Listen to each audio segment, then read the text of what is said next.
আসসালামু আলাইকুম। আজকে শেয়ার করব পাবদা মাছের ঝোল। তো প্রথমে আমি প্যানে পরিমাণ মতো তেল নিয়ে নিলাম, দিয়ে দিচ্ছি পেঁয়াজ কুচি। পেঁয়াজটাকে একটু নরম করে ভেজে নেব, সেই জন্য আমি দিয়ে দিচ্ছি কিছুটা লবণ, কারণ লবণ দিলে পেঁয়াজটা খুব দ্রুত কুক হয়ে যায়, নরম হয়ে যায়।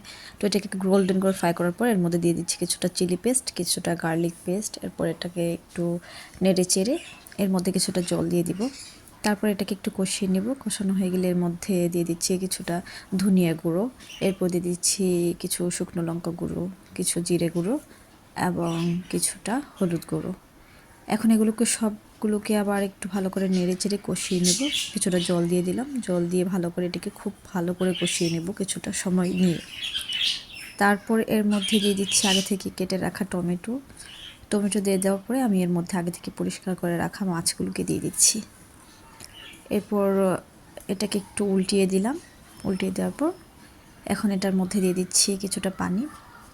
পানি দেওয়ার পর এটাকে ঢাকনা দিয়ে ঢেকে মাঝারি আঁচে রান্না করে নেব। এই তো দেখেন আমার রান্না প্রায় রেডি। এর মধ্যে আমি দিয়ে দিলাম ফালি করে রাখা কাঁচামরিচ এবং কিছুটা দিয়ে দিব ধনিয়া পাতা। এই তো আমার রান্না কিন্তু কমপ্লিট প্রায়। কেমন লাগলো জানাবেন, ভালো লাগলে শেয়ার করবেন, সাবস্ক্রাইব করবেন। আল্লাহ।